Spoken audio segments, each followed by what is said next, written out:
Kaixo, ongi etorria, volumenen kalkuluak egiterakoan, jakin behar dugu zer unitate erabili daitezken. Eta hortarako hemen eskema zabal bat duzu, eta ikusteko ditugula volumenaren unitateak, edukiarenak eta masarenak, eta behin arteko erlazioa. Orduan, volumena nola neurtzen da? Kubikoekin. Kilometro kubikoa, hektometro kubikoa, dekametro kubikoa, metro kubikoa, dezimetro kubikoa, zentimetro kubikoa eta milimetro kubikoa. Batetik bestea joaterakoan, gogoratu zaitez, bider mila egin behar dela. Txikiagoa baldin bada eta zati mila handiagora baldin bagoaz. Horran hemen komak irunaka mugitzen dira.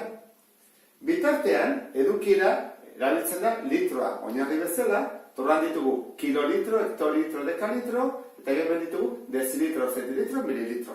Zer gertatzen da? Hauek dihoaztela 10 Orduan, dekalitro batek ditu 10 litro. Eta zentilitro batek ditu 10 mililitro. Eta azkenik, masa, ura denean, zer gertatzen da? Litro batek pisatzen dula kilogramo bat. Eta dezilitro batek hektogramo bat. Eta mililitro batek gramo bat. Hau dihoazte erlazionatuta. Ordan, kilolitro batek tona bat. Zer gertatzen da? Guk ikasten degula, batez ere hau, lotura hau. Dezimetro kubiko batean, litro bat sartzen da, eta kilo bat pisatzen du. Hau, dezimetro kubiko bat baino txikiagoa da. Baina, pentsatuko bagenu, adora dezimetro kubiko bat, sartuko litzake litro bat, beraz, kilogramo bat pisatuko luke, urez betetzen bat dugu. Laburtzeko, guk ikasten duguna hau da, dezimetro kubiko batek pisatzen du kilogramo bat eta sartzen da litro bat. Lotura hau oso importantea da. Eta gero, dudarik gabe, egiten bat dugutenak zati mila, hau da, zentimetro kubiko batek, mililitro baten baliokidea esango dugu dela, eta gramo bat pisatzen duela. Orduan hasiko gara ariketak egiten, adibidez, lehenengoarekin. Eta esaten badigute, zenbat litro dira? Orduan, joan behar dugu onera. Litroak norekin daude lotuta? Dezimetro kubikotan. Hemen, orduan pasa behar dugu, horrela, 1, 2 pauso. Eta pauso bakotzean, mugitzen da, 3. 3 eta 3, 6 mugitzen da. Orduan, gelditzen zaizkigu, 1, 2, 3, 1, 2, 3, litro. 2 milioi litro, izugarri da, ezta? Ikusten duzun bezala, hemen ikaragarri handitzen dira momentu batean. Bigarren ariketan jartzen du zer handiagoa, 0,023 kilometro kubiko ala 520 dekametro kubiko. Orduan biak pasabaretugu unitate berdinera. Bi aukera daude. Edo pasatzen dugu biak adibidez hektometro kubikotara, edo pasatzen dugu kilometro kubikoa dekametro kubikotara. Orduan hori da ingo duguna. Hektometro kubikotik pasa dekametro kubikotara. Zen badira? 2 pauso. Komaz bat mugitzen da? 6. Orduan ingo dugu horrela. Horrela dago, 1, 2, 3, 4, 5, 6. Hemen 3 0 daude. Orduan nola gelditzen zaigu? Ikusten duzun bezala, gelditzen zaizkigu 23.000. 23.000 dekametro kubiko. Zer da bietan handiena beraz? Hau ez da, 0,023 kilometro kubikoa. Hirugarren ariketa honetan, goazen pentsatzea esaten digutela zenbat tona dago hemen. Orduan, egin barko duguna pasa bai hau eta bai hau, nora? Tona norekin dijoa metro kubikoekin. Orduan ikusi barko dugu zenbat metro kubiko dauden. Kilometroak kubikoak. Pasatzerakoan metro kubikotara, 1, 2, 3. Beraz, mugitu baretugu, 9. Orduan, hemen dijoazte, hola baldin badugu, 1, 2, 3, beraz da, 130, eta beste 6-0, 1, 2, 3, 1, 2, 3. Ditugu, 130 milioi tona.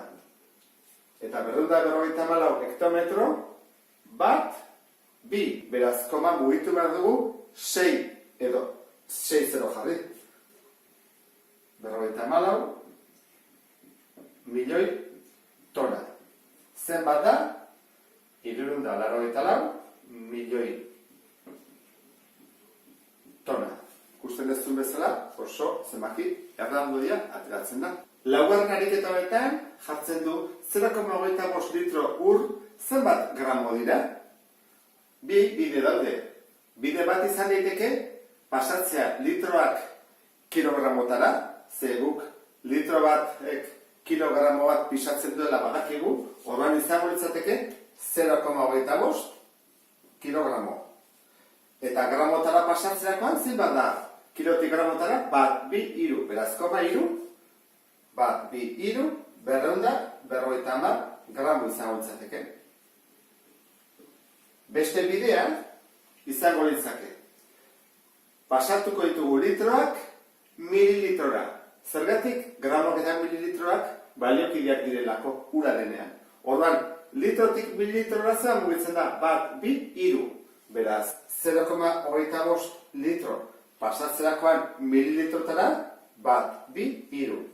250 mililitro.